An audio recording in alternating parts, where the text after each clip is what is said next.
Les rouleaux.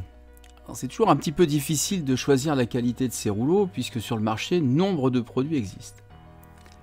Alors évitez d'acheter des rouleaux bon marché car les bois sont en général trop légers et ont tendance à se déformer. Ici, un rouleau en bois dur qui est assez ancien puisque c'est mon rouleau d'apprentissage. Les anciens utilisaient des bois qui étaient plutôt lourds, ce qui permettait en fait de faciliter l'étalement de la pâte. Alors aujourd'hui, les rouleaux sont souvent en bois de hêtre et lorsqu'ils sont neufs, il est important de pouvoir les entretenir avec un peu d'huile de table pour nourrir le bois afin qu'il absorbe naturellement après la matière grasse pour se protéger.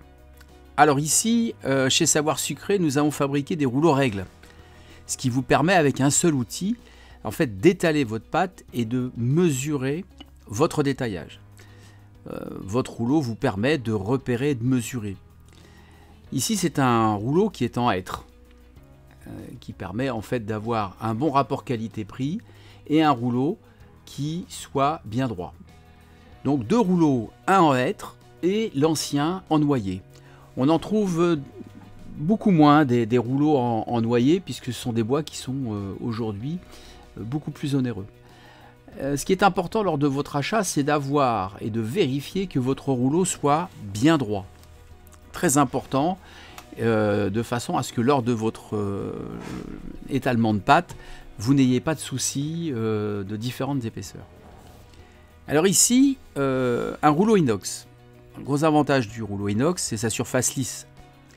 Il est plus lourd pour faciliter le travail, entre autres du détaillage de la nougatine. Il est très bien aussi pour tout ce qui est décor, pâte d'amande, pastillage, pâte à sucre, aujourd'hui c'est une mode, car sa surface est difficilement rayable. Alors dernier point, le rouleau règle. Alors le rouleau règle, c'est surtout pour les personnes qui ne disposent pas de laminoir et qui veulent en fait faire des pâtes levées feuilletées ou du feuilletage. Je rappelle que pour le feuilletage, ce qui est important, c'est d'avoir un laminage régulier, de façon à ce que votre feuilletage puisse lever régulièrement. L'étape du laminage est primordiale. Donc ici, sur ce rouleau, le gros avantage, c'est que vous avez en fait des embouts de différentes épaisseurs qui viennent se clipser sur le rouleau. Et chaque clips, en fait, est une épaisseur différente. Voilà, donc il suffit juste de retirer et vous avez au fur et à mesure de votre laminage une épaisseur régulière. Alors le principe est assez simple, hein. Vous avez un embout avec en fait une petite bille qui vient vous permettre de clipser votre embout. Il n'y a pas d'effort particulier à faire pour cela. Donc c'est un plastique qui est assez dur, il permet aussi d'étaler tout ce qui est pastillage, pâte d'amande, mais nous là on va plutôt l'utiliser sur les pâtes levées feuilletées,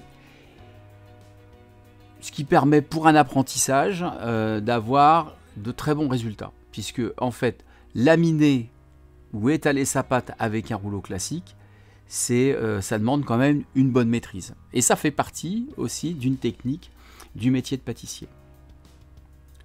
Alors dernier point sur l'entretien des rouleaux en bois, ou même de n'importe quel rouleau, il est important de ne pas mettre son rouleau en machine à laver, hein, pas de lave-vaisselle, puisque en fait l'eau chaude va venir en fait déformer le bois, même abîmer les plastiques.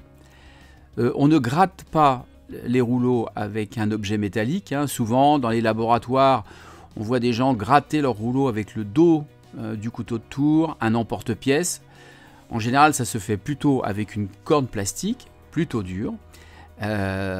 Et en fin de journée, quand les rouleaux sont neufs, encore une fois, n'oubliez pas de les entretenir avec un petit peu d'huile, une huile de maïs, une huile d'olive, et ça c'est les premiers temps, et après en fait il va se gorger naturellement de matière grasse lorsque vous allez travailler vos pâtes.